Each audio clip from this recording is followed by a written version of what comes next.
목표가 무엇이라고 생각을 하십니까? 교회를 다니는 사람들이 많고 믿는다고 하는 사람들이 많거든요. 근데 목표가 조금씩 다 다른 것 같아요. 무엇을 믿냐? 잘 될 걸 믿는다, 혹은 응답될 걸 믿는다, 혹은 병이 치유될 걸 믿는다 라고 하는 여러 가지 그 목표가 있겠죠.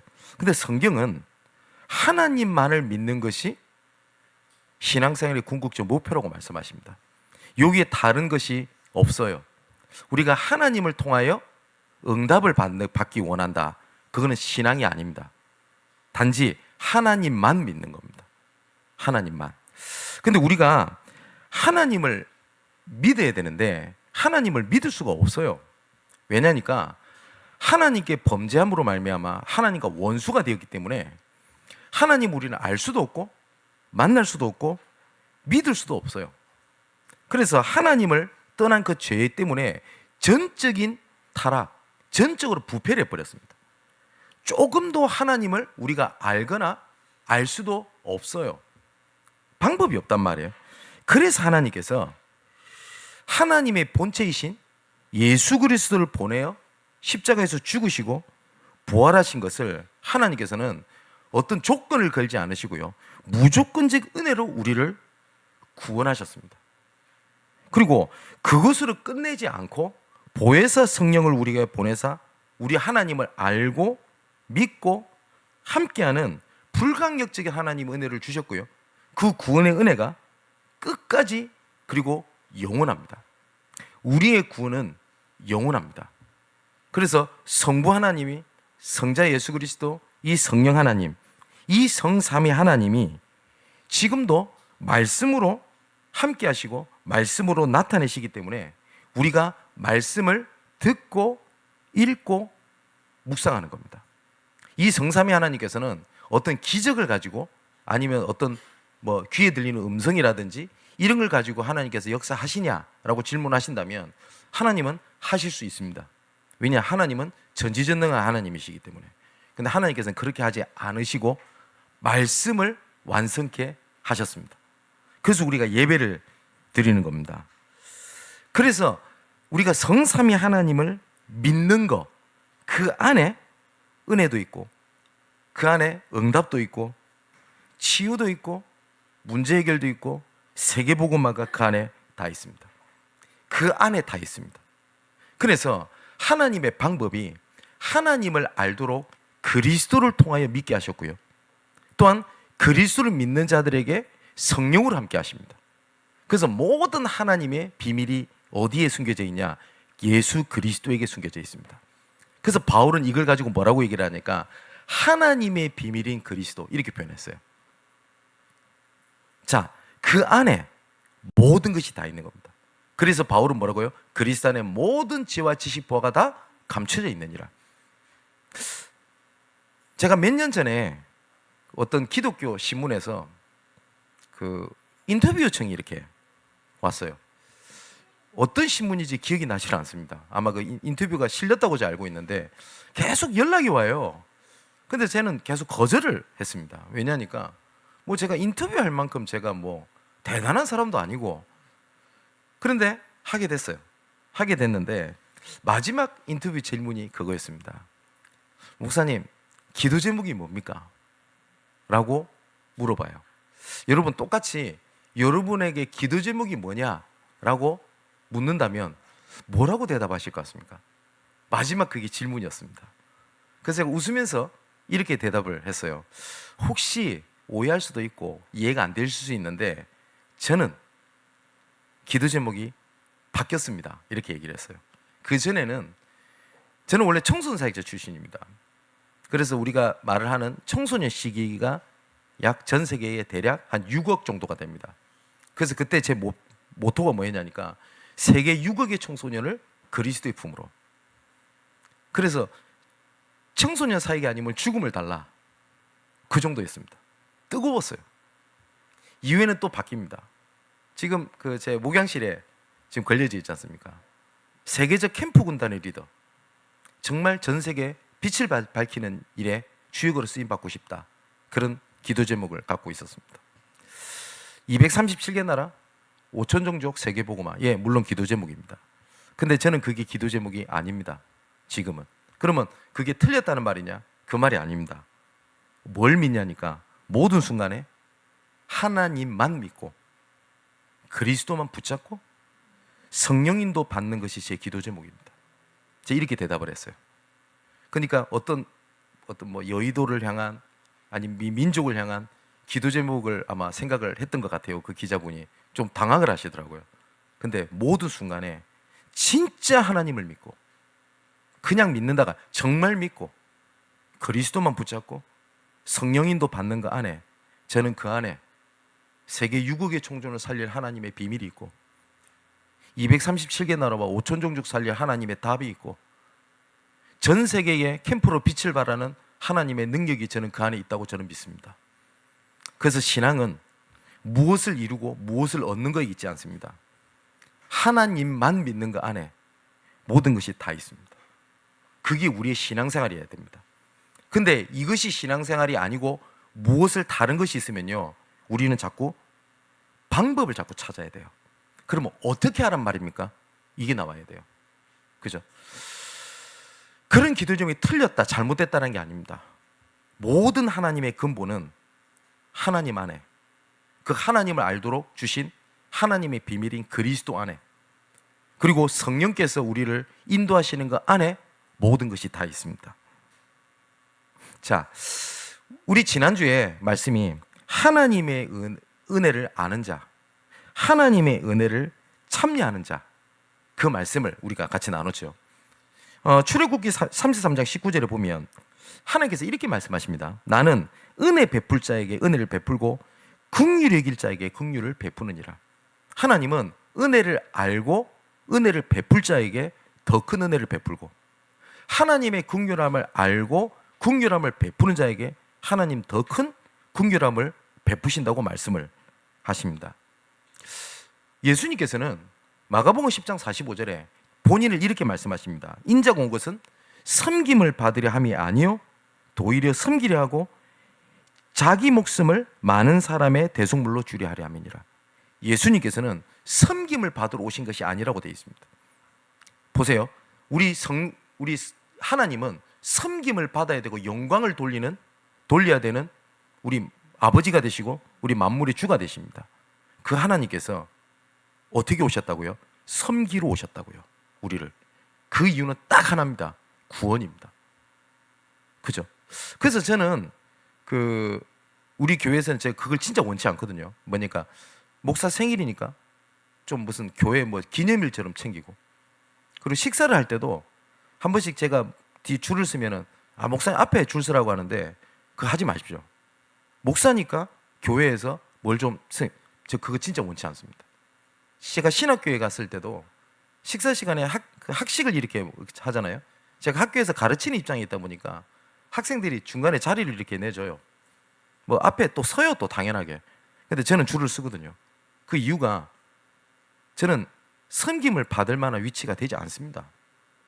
그리고 제가 담임 목사로서의 하나님의 섬기는 일이지, 그죠? 섬김을 받는 일은 저는 아니라고 생각을 합니다. 예수님께서도 우리를 섬긴다고, 섬기러 오셨다고 되어 있거든요. 근데 이 섬긴다는 것은 마음을 만져주는 거예요. 그래서 오늘 1절에 보면 이렇게 되어 있죠.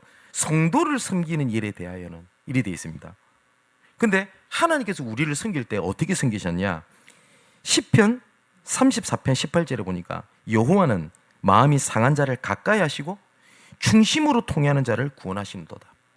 하나님은 마음이 상한 자를요 가까이 하신대요. 하나님께서 원하시는 제사는 상한 심령이라고 말씀하셨습니다. 시편 147편 3절 4절에 보니까 상심한 자들을 고치시며 그들의 상처를 싸매시는도다. 그가 별들의 수요를 세시고 그것들을 다 이름대로 부르시는도다. 하나님께서는 우리 상처를 싸매시고요 우리 이름을 부르신대요. 또한 고린도후서 1장 3절 4절을 보니까 찬송하리로다. 그는 우리 주 예수 그리스도의 하나님이시요 자비의 아버지시요 모든 위로의 하나님이시다. 위로하시는 하나님이시래요. 우리의 모든 환난 중에서 우리를 위로하사, 우리를 위로하시고 그 우리를 위로를 받은 우리로 하여금 하나님께 받는 위로로 모든 환난 중에 있는 자들을 능히 위로하게 하신다. 보세요. 여기도 나오잖아요. 하나님께서 왜 우리를 위로하시냐? 너희를 위로해서 위로받는 사람 전체를 살리기 위해서 너희를 위로하는 거야. 올해 우리에게 주셨던 대로 전체를 살리는 언약 속의 나아교회 현장, 이거는 우리의 구호가 외침이 아닙니다. 하나님께서는 너희를 위로해. 근데 너희 위로로 말미암아 다른 사람의 위로를 받게 할 거야. 그 하나님을 말씀을 하십니다. 생명이 있다는 것은 성장을 하는 게 당연하겠죠. 우리가 예수 생명을 가지고 있다라고 하는 증거는 우리가 성장을 하는 하나님의 증거가 나타납니다. 그게 뭐냐니까 우리가 예수님을 닮는 거예요. 이거는 행위뿐만 아니라 예수님의 중심, 예수님의 방향을 담는 거거든요. 그래서 예수님께서 수고하고 무거운 짐진 자들아 다 내게로 와라 라고 말씀하시면서 뭐라고 말씀하시냐니까 나는 온유하고 겸손하니 나한테 배우라 라고 말씀하셨어요. 그래서 예수님께서 섬기러 오셨잖아요. 공생에 아까 말씀드렸던 대로. 왜 굳이 그렇게 하셨어야 될까요? 하나님이면 말씀으로 모든 걸 할 수 있는 능력자가 되십니다. 귀신을 꺾으러 오셨나요? 아니요. 그럴 이유가 없어요. 하나님은 말 한마디면 이 사단은 끝장납니다. 그래서 예수님께서 귀신을 꺾는 목적을 위하여 이 땅에 육신을 입고 오신 게 아닙니다. 물론 예수께서 오신 목적은 마귀 이를 멸하라 하여 오셨는데 그게 근본 이유가 아니에요. 이유는 딱 하나입니다. 뭐냐? 우리를 죄를 대하여 죽으시기 위하여. 그거 외에는 없어요. 왜냐? 하나님의 율법에 죄의 삭은 사망이거든요. 죄를 지으면 무조건 죽어야 돼요. 방법은 그거 외에는 없어요. 누가 죽어야 돼요. 근데 그럴 존재가 없단 말이에요. 그래서 하나님께서 직접 성육신 하셔서 우리 죄를 대신하여 죽으신 겁니다. 그 공생의 이유 딱 한 가지고요. 두 번째는 이 일을 우리에게 맡기시는데 맡기시기 위하여 직접 몸소 보이신 겁니다. 그래서 신앙생활의 목적은 뭐냐니까 뭘 이루는 게 아니라 예수님을 닮아가는 겁니다. 자, 그러면 진짜 우리의 일꾼들은 사역이 뭔지 아세요? 마음을 어루만지고 섬기는 일입니다. 바울도 오늘 얘기하잖아요. 성도를 섬기는 일에 대하여는 내가 너희에게 쓸 필요가 없다라고 말씀하시죠. 그러니까 이거는 두 가지입니다. 하나님께서 우리를 섬기는 일을 보여주셨고 이거 똑같이 어떻게 섬기라고 우리에게 보여주신 거예요. 자, 오늘 1절 2절을 보니까 바울은 고린도 교회의 중심을 인정해 줍니다. 이 고린도 교회가 어느 교회보다 먼저 예루살렘을 교회를 돕자라고 하는 결심을 1년 전부터 했습니다. 그래서 헌금을 모았어요. 고린도 교회가. 그런데 그 이후에 고린도 교회가요 막 분쟁이 일어납니다. 나는 바울파, 나는 아볼로파, 막 그런 분쟁이 일어나잖아요. 그러면서 온갖 문제가 있으니까 당연히 그 헌금을 드리는 이 중심이 다 깨어지고 지속이 안 된 겁니다. 근데 바울이 이렇게 얘기할 수 있잖아요. 고린도는 잘 사는 지역입니다. 야, 너희들 돈도 많은데 왜 그것도 안 해? 야, 처음에 헌신하면 뭐 하냐? 하다가 아니하면 아니가만 못하지 뭐. 이렇게 얘기해도 되잖아요. 왜? 그게 사실이니까. 그런데 마게도냐 교회에 바울이 이렇게 자랑을 합니다. 고린도 교회가 1년 전부터 먼저 이것을 준비했고 그거를 자랑을 합니다. 너희들이 그렇게 했잖아. 너희들이 그렇게 한 것이 불씨가 되어가지고 많은 사람들이 그 일에 동참을 하게 된 거야. 근데 이제는 분쟁으로 멈춘 것을 이제 다시 시작해보자 라고 바울은요 고린도 교회의 중심을 인정해 줍니다. 고린도 교회의 중심을. 자, 이게 하나님께서 우리를 대하는 하나님의 방법이에요. 우리가 잘 못하는 이 모습을 보고 하나님께서는 왜 그래? 라고 묻지 않으시고 하나님께서는 뭐라고 말씀하시냐? 내 네 마음 알아. 내가 너 중심을 알아 라고 말씀을 하세요. 겟세마네 동산에서 예수님이 십자가 못 박혀 죽으실 때 직전에 기도하러 가십니다. 그때 베드로 이하 제자들을 데리고 가시는데 자꾸 자요. 기도도 안 하고. 그래서 가가지고 야, 한시라도 깨어 있을 수 없겠냐? 그러면 정신 차려야 될 거 아니에요. 근데 그렇게 세 번이나 잡니다. 근데 예수님께서 아이고 제자라고 하는 게 그래도 되잖아요. 근데 예수님께서 뭐라고 말씀하시냐? 마음의 원이로다 너희들이 육신이 약한 거야. 그 뭐죠? 그 제자들의 중심을 하나님은 인정해 주셨어요. 하나님께서는. 여러분, 인정이 사람을 살립니다. 지난주 금요예배 때 말씀드렸듯이 하나님은 우리에게 분별하라고 했지 판단하라고 하신 적이 없어요. 판단은 정죄를 하지만 분별은 인정하고 기다려줍니다. 분명히 야고보 4장에 사람을 판단할 수 있는 권한을 하나님 우리 인간에게 주신 적이 없어요. 목사한테도 주신 적이 없어요. 그래서 혹시 제 입에서 이렇게 얘기하고 하는 걸 혹시 들어보신 분 계십니까? 아, 저 사람은 제자야. 아, 저 사람은 멀었어. 아, 이 사람은 안 돼. 아마 들어보신 적 없을걸요. 이건 제 기준에 의해서 제자, 깨달았고 못 깨달았고 그거는 죄라고 생각 안 하죠. 근데 하나님께서는 재판자와 판단자는 하나님이신데 누구가 너희 가운데 사람을 판단하냐? 하나님은 판단할 수 있는 권한을 우리에게 주신 적이 없어요. 쟤는 그래서 그래. 내가 쟤를 너무 잘 알아. 왜 그런지 아냐? 내가 진짜 아는데 그건 죄라고 생각 안 하잖아요. 근데 분별하라고 했다고요. 분별하면 인정해주고 기다려줄 수 있습니다. 부활 이후에 부활 소식을 듣고 무덤이 비어있는 증거를 보고도 베드로야 제자들이요 유대인들이 무서워가지고 문을 걸어 잠그고 숨어 있었어요. 예수님이 부활을 말씀 안 하신 것도 아니고 부활을 목격을 안 한 것도 아닙니다. 봤어요. 근데 그 정도로 약했어요. 우리도 똑같잖아요. 우리가 지금까지 받은 은혜가 너무너무나 큰데 눈앞에 보이는 잠시 갈등 문제가 돼버리면 앞에 있는 은혜 다 쏟아버리고 세상의 온갖 세상의 근심과 세상의 비운의 주인공은 나 자신이에요. 그래가지고 방문을 걸어 잠그고 구석에 있듯이 그렇게 있지 않습니까? 어땠을까요? 예수님이 부활하시기 직전인데. 근데 예수님께서는 그 문 잠그고 있는 제자들에 찾아가서 뭐라고 말씀하시는지 아세요? 너희에게 평강이 있을지어다. 또 예수님께서 베드로를 찾아가십니다. 베드로는 예수님을 3번이나 부인했어요. 어땠을까요? 예수님 찾아왔을 때. 그때 예수님께서 야, 왜 그랬어? 라고 안 물으셨어요. 뭐라고 물으셨죠? 네가 나를 사랑하냐? 그 무슨 말인지 아세요? 베드로가 예수님 사랑하는 그 중심을 예수님 아셨어요. 그것을 인정해 주셨어요. 네가 나를 사랑하냐? 근데 베드로가 온전히 대답 못합니다. 예수님이 이렇게 질문해요. 네가 나를 무조건적 사랑 아가페 하냐? 라고 질문하는데 베드로는 부끄러웠던 것 같아요. 그래서 스승과 제자의 사랑이라는 단어가 필레오라는 단어가 있습니다. 내가 주님을 필레오합니다 라고 대답을 해요. 그게 베드로의 중심이 아닌 줄 예수님 아세요? 또 묻습니다. 네가 나를 사랑하냐? 그런데 베드로가 뭐라고 돼 있냐? 근심하여 대답하다라고 돼 있습니다. 왜 근심했을까요? 부끄러웠던 거예요.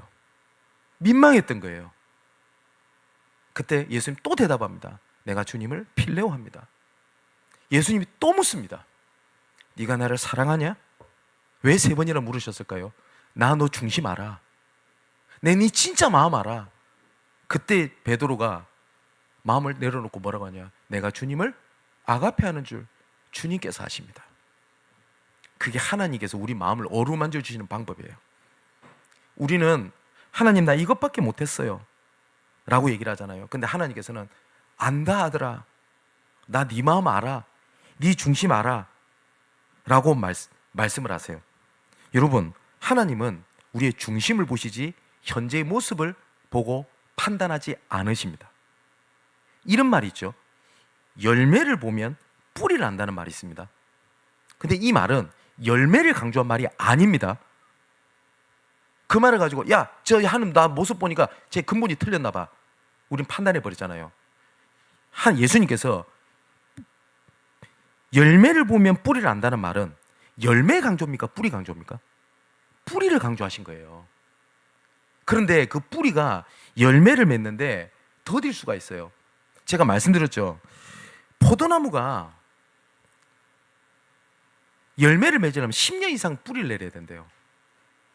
그런데 10년 이상 뿌리를 냈는데 열매가요, 진짜 이상한 열매가 맺어요. 저희 집 마당에 어릴 때 포도나무가 있었거든요. 그 포도나무에 열매가 제대로 맺히는 꼴을 못 봤어요. 근데 그 안 좋은 열매를 다 농부가 걷어냅니다. 10년 이상 지날 때 포도나무가 가치 있는 열매가 맺는데요. 근데 그 전에 야, 열매를 하면 뿌리를 안다고 가치 없는 포도가 열리네. 그 포도나무 잘라버리면 어떻게 됩니까? 그래서 포도나무가 유일 과일 중에서 약으로 쓰이는 과일이 그래서 포도래요. 하나님은 우리를 인정을 하십니다. 그럼 우리의 사역은 뭐죠?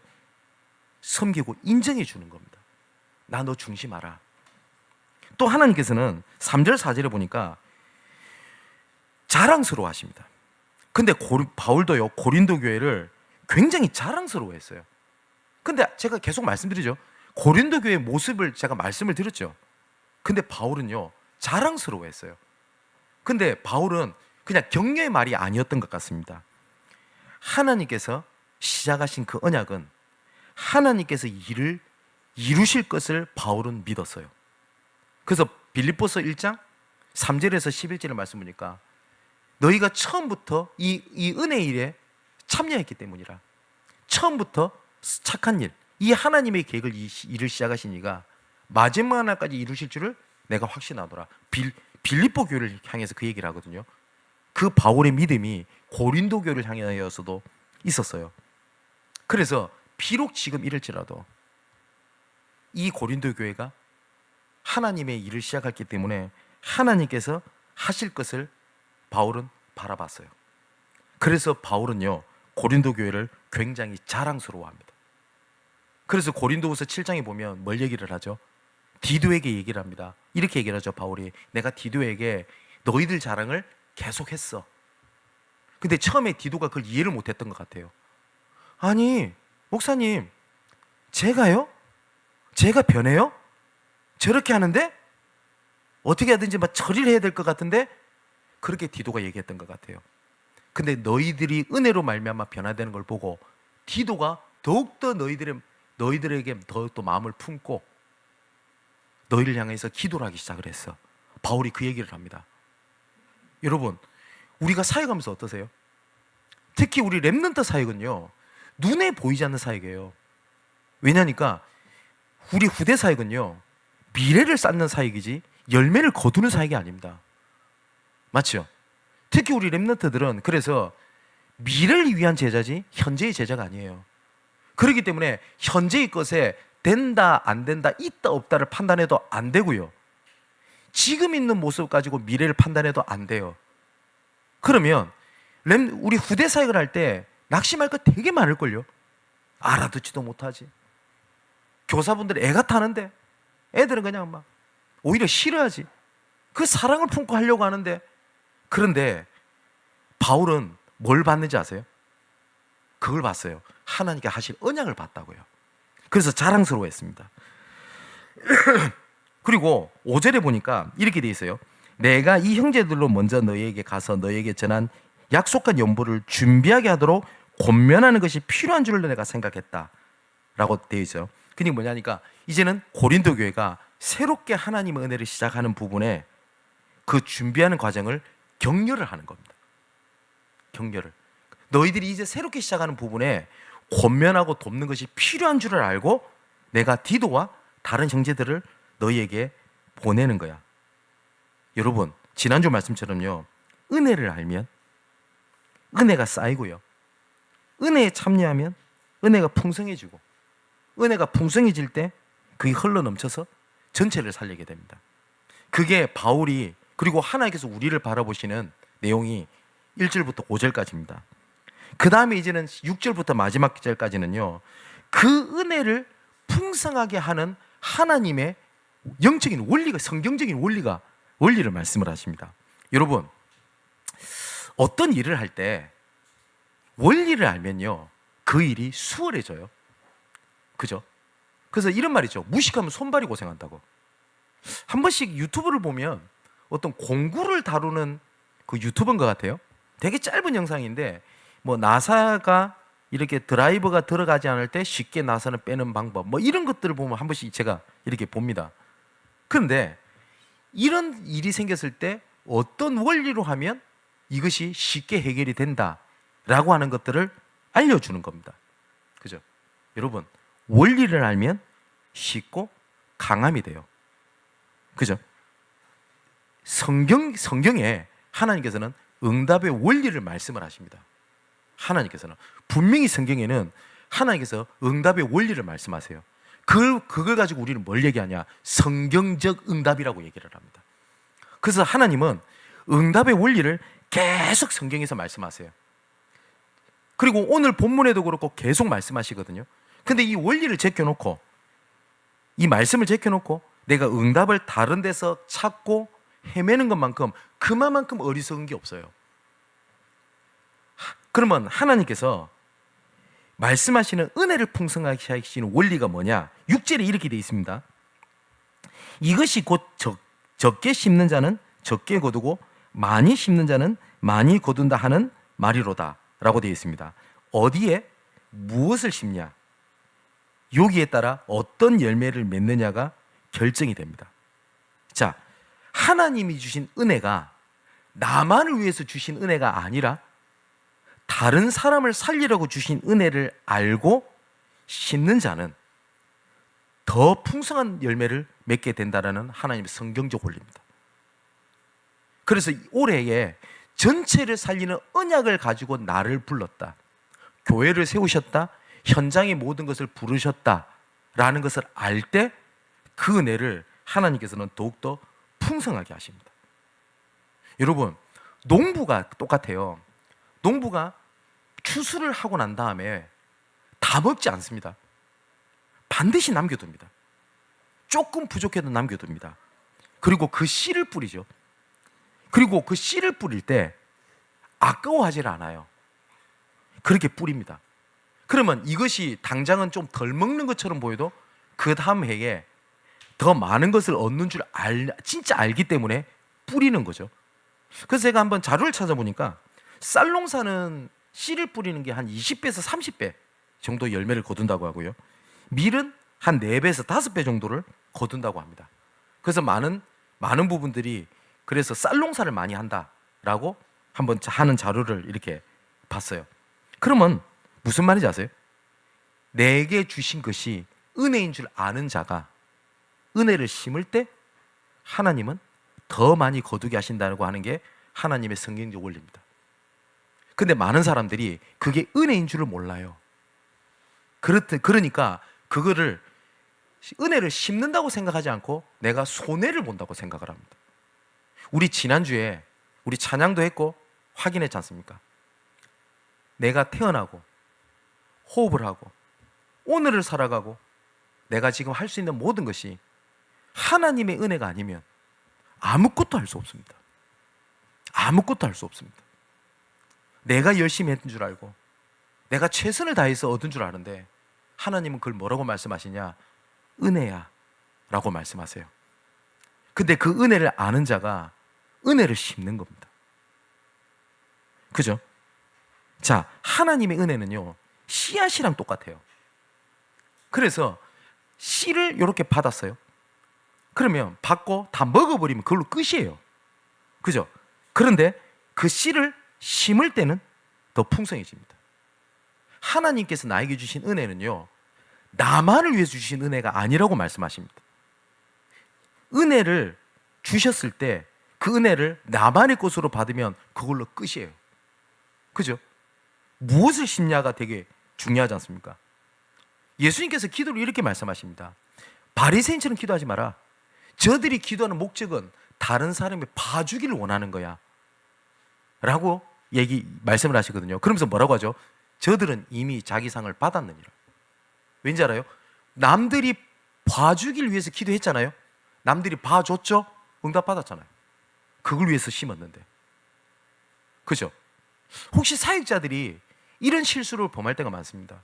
내가 훈련을 가거나 아니면 말씀을 들을 때 은혜를 받아요. 그럼 어떻게 듣냐? 은혜 된다. 이거 내 교회 혹은 내 현장 가서 이거 전달해야지. 그러니까 전달해야 되겠다고 은혜를 잡잖아요. 전달했잖아요. 응답 받았잖아요. 그렇게 심었으니까. 그렇지 않습니까? 그것처럼 하나님의 은혜는 씨앗이랑 똑같아요. 그래서 심을 때 더 풍성하게 된다라고 하는 것이 오늘 성경에서 말하는 성경에서 원리입니다. 예수님께서도 이렇게 말씀하세요. 요한복음 12장 24절에 보니까 한 알의 밀이 땅에 떨어져 죽으면 더 많은 열매를 맺느니라. 나를 섬기는 것에 따르는 곳에 거기에 함께 섬기는 자가 있을 거다. 하나님을 섬기는 것에 많은 것을 희생하고 뿌렸다고 생각을 하는데 예수님께서 뭐예요? 나를 섬기는 따라오는 그 길에 나와 같이 똑같이 섬기는 자가 만나게 될 거야. 그게 무슨 말이죠? 혼자가 아니야. 너희들이 심고 했던 그 은혜를 심는 것은 헛되지 않아 라고 말씀을 하십니다. 자, 이거 똑같아요. 사역도 마찬가지예요. 사역도 하나님의 은혜로 하는 자가 있냐? 아니면 의무감으로 하냐? 겉모습은 똑같아요. 근데 의무감으로 하면 반드시 지칩니다. 근데 은혜로 하는 자는 오히려 풍성해집니다. 한 번씩 그런 얘기를 해요. 목사님 현장에서 사역을 그렇게 다니니까 안 힘드냐고. 왜냐니까 다니는 일이 되게 많아요. 그죠? 제가 대략적으로 한번 검색을 해보니까 제가 하루에 제가 막 시외를 막 이렇게 다니는 것도 아니잖아요. 뭔데? 근데 제가 하루에 150km 해서 200km 정도를 차를 가지고 운행을 합니다. 거의 평균 주중에 그렇게 사역을 이렇게 하거든요. 그러면 이 질문을 많이 받아요. 힘드시죠? 힘드실 텐데 라는 얘기를 많이 하십니다. 근데 그런 얘기를 들을 때마다 뭐라고 대답을 해야 될지를 모르겠어요. 그 얘기를 종종 듣습니다. 왜 그리 보이는 건지. 근데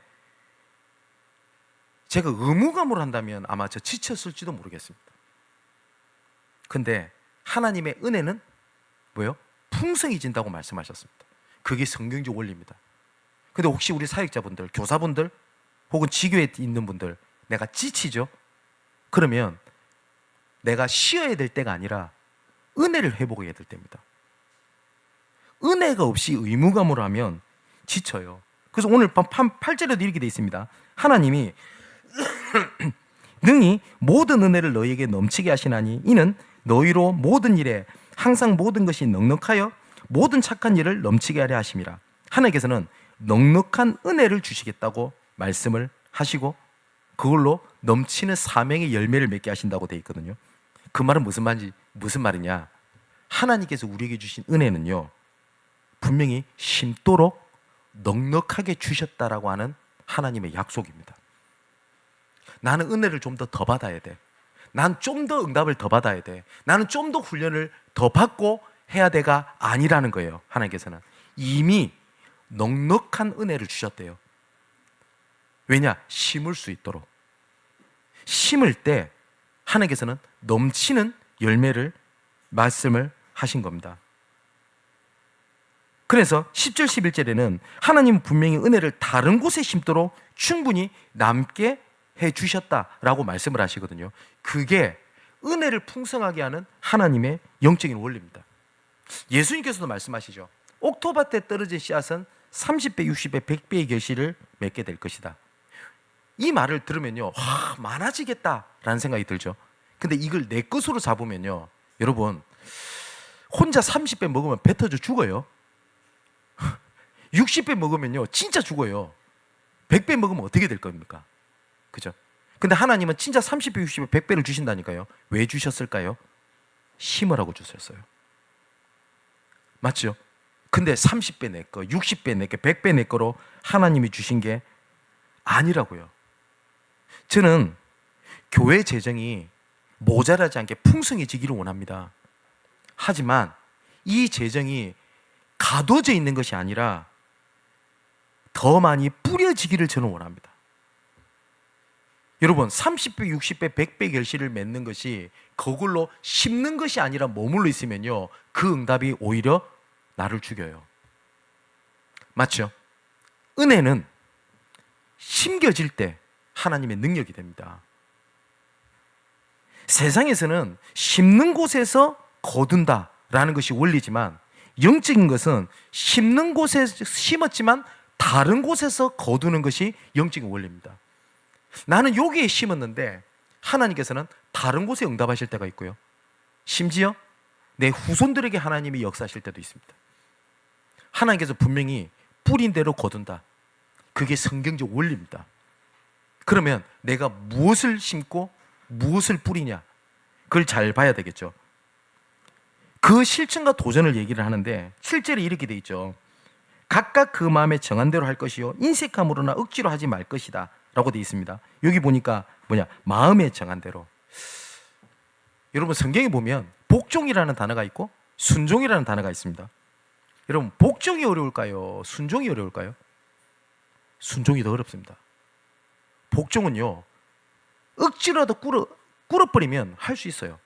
하나님이 우리를 복종케 하시려고 온갖 문제 사건을 일으켜서 코너 가운데 밀어서 끌고 가실 수도 있습니다. 그게 복종입니다. 복종케 하시죠. 그죠? 근데 순종이 어려워요. 근데 이 순종은 기쁨이 더 큽니다. 그죠? 자, 그 요나가 그랬죠. 요나는 끌려갔습니다. 복종했죠. 근데 마지막까지 요나는 불평으로 끝납니다. 근데 순종은 더 어려울 수 있어요. 근데 그 기쁨은 진짜 더 큽니다. 자, 그 성경적 응답의 결과가 11절부터 15절까지 나오는데, 그 너희들에 대한 헌신과 그 감사가 다른 사람들에게 은혜가 확산된다. 그리고 심은 은혜를 받은 사람도 하나님 은혜를 알게 된다라는 내용이 11절부터 15절입니다. 여러분 12월 25일 날 성탄절 예배 때를 절기 예배가 아니라 우리가 홈커밍 데이 캠프로 이제는 진행이 될 건데, 딱 한 달이 남았어요. 오늘 딱 보니까 한 달 동안 조금 집중해서 하나님의 넉넉한 은혜 그리고 넘치는 열매의 사명을 확인하는 최고의 기회를 삼으면 어떨까라는 생각이 듭니다. 그래서 아마 오늘 제가 미션홀 사역자 모임 때부터 그러면 홈커밍 데이를 어떻게 인도받을 건지에 대한 말씀을 조금씩 나눌 겁니다. 그래서 특히 새벽기도라든지 수요예배라든지 금요예배 이런 것들을 말씀을 우리가 붙잡고 우리 함께 기도하는 시간이 되면 좋겠다라는 생각이 듭니다. 하나님께서는 심을 수 있도록 이미 넉넉한 은혜를 주셨다. 맞죠? 그에 대한 확신. 그 다음에 실천입니다. 그러면 심는 겁니다. 무엇을 어떻게 심겠냐? 내가 경제로 혹은 내 마음으로 혹은 중심으로 기도로, 어떤 사람은 함께하는 것으로. 이제 마지막 결론을 맺겠습니다. 오늘 8절에 이렇게 돼 있죠. 하나님이 능히 모든 은혜를 너희에게 넘치게 하시나니. 왜 넘치게 하신다고 돼 있죠? 심으라고. 이는 너희로 모든 일에 항상 모든 것이 넉넉하여 모든 착한 일을 넘치게 하려 하심이라. 10절에는 심는 자에게 씨와 양식을 주시는 하나님, 그리고 또한 심을 것을 주시고 풍성하게 하시고 의의 열매를 더하게 하신다고 분명히 하나님은 약속하셨습니다. 그게 영적인 하나님의 원리입니다. 그러면 우리가 뭘 하면 되겠냐? 눈에 보이는 게 아니고요, 그 뒤에 것을 보는 거예요. 고린도 교회를 바울은요 인정해 줬다고 돼 있죠. 자랑했다고 돼 있습니다. 이해가 안 되는 거예요. 저도 그런 얘기를 많이 들어요. 야, 쟤 좀 많이 변했어. 잘할 거야. 그럼 이런 반문을 합니다. 뭐가 변했는데요? 아니, 목사님 제가 문제 일으키는 모릅니까? 알아요, 저도. 그런데 하나님 언약을 기억하는 겁니다. 여러분 자녀를 낳으실 때 받은 언약 있죠? 진짜 잡으셔야 돼요. 왜냐? 특히 지금 어린아이 넣고 지금 키우는 우리 젊은 부부들, 내 마음대로 자녀가 안 클 겁니다. 네, 화딱지 날 겁니다. 그때마다 이 자녀를 낳을 때 하나님께서 주신 언약을 기억하십시오. 그 언약을 하나님은 이루십니다. 그 믿음의 씨앗을 심으십시오. 자녀를 통해서 이루십니다. 그럼 뭘 봐야 되겠냐? 이사야 6장이 이렇게 돼 있어요. 이거는 제가 말씀 안 드린 적 있죠. 우시야 왕이 죽던 해에 일이 되어 있습니다. 이스라엘 백성들 이때는 포로 시대입니다. 소망이 없었어요. 왕들은요 다 타락하고 다 멸망을 당했어요. 근데 그나마 하나님을 섬기는 왕이 일어났다니까요. 우시야라는 왕이 소망을 품었겠죠. 아, 이제 할 수 있겠다는 생각이 들었겠죠. 근데 그 왕도 결국은요 허망하게 죽어버려요. 하나님께 불신앙하고 문둥병이 걸려가지고 왕가의 묘비에도 들어가지도 못하고 죽어버립니다. 그 해입니다. 어땠을까요? 소망이 없어 보이겠죠. 절대 불가능한 상황 아닙니까? 그런데 이사야가 뭐라고 되냐, 내가 본즉 주께서 높이 들린 보좌에 앉으셨는데, 이사야는 다른 걸 봤어요. 절대 불가능을 본 게 아니라 그 뒤에 하나님께서 반드시 이루시는 하나님의 절대 가능의 하나님의 언약을 봤어요. 그리고 난 다음에 이사야가 얘기합니다. 하나님께 이렇게 애타게 찾으세요. 내가 누구를 보내면 내가 누구를 위해서 갈고. 지금도 하나님은 간 사람 찾습니다. 전체를 위하여 내가 이미 넉넉한 은혜를 줬는데 누가 이걸 심을 거며 누가 나를 위해 갈고. 그때 이사야가 그 절대 언약을 자기가 붙잡습니다. 주님, 내가 여기 있사오니 나를 보내주옵소서. 하나님, 주님, 나는 못하지만 내 자녀를 사용하여 주옵소서라고 기도 안 했어요. 나는 못하지만 하나님 우리 목사님 통해서 하게 해주세요. 하나님, 나는 못하지만 내 후대를 통해 주세요. 아닙니다. 주님, 내가 여기 있사오니 나를 보내주옵소서. 그랬더니 하나님께서 뭘 말씀하시죠? 거루터기 남아있을 것이다. 이 땅에 거룩한 씨가 남아있을 것이다. 그 거루터기를 찾아라. 이 은혜가 나중에 어떻게 전달됩니까? 이사야 49장 6절에 내가 너를 세워 이방인 빛으로 삼아 나의 구원을 베풀어서 땅끝까지 이르게 하리라. 그죠? 여러분, 하나님은 이미입니다. 은혜를 헛되이 받지 말라고 되어 있죠. 지금까지 주신 은혜는 부족하거나 나약하지 않습니다. 이미 심을 수 있도록 넉넉한 은혜를 주셨어요. 그거를 심는 넘치는 열매의 사명을 우리에게 주신 겁니다. 기억하십시오. 하나님이 나에게 주신 은혜는 절대 헛되거나 부족하거나 나약하지 않습니다. 그 절대 불가능 속에 절대 가능의 하나님의 언약을 찾는 여러분 되시기를 주님의 이름으로 축원을 드립니다. 기도하겠습니다. 우리의 중심을 하시고 우리의 마음을 어루만지시는 아버지 하나님을 바라봅니다. 하나님의 넉넉한 은혜로 넘치는 열매를 맺어 자라게 하시는, 또한 맺게 하시는 사명을 바라보는 망대를 세우는 축복을 우리에게 허락하여 주옵소서. 전체를 살리는 자로 나 교회 현장의 모든 것이 넉넉하게 주신 은혜를 심는 자가 되게 하옵소서. 하나님이 주신 은혜를, 다시 주신 은혜를 내 곳곳에 현장에 관련된 모든 곳에 심어 우리에게 모든 일이 항상 넉넉하여 모든 하나님의 나라의 일을 넘치게 하여 주옵소서. 아버지 하나님, 이 시간 우리의 눈을 열어 모든 사람들은 절대 안 된다고 하는, 절대 불가능이라고 말하는 그곳에 하나님이 말씀으로 행하실 절대 가능을 보게 하시고 그곳을 살리는 넉넉한 은혜와 넘치는 사명으로 하나님께서 예비하시고 감춰두신 거루터기를 찾게 하시고 주의 구원이 땅끝까지 이르게 하여 주옵소서.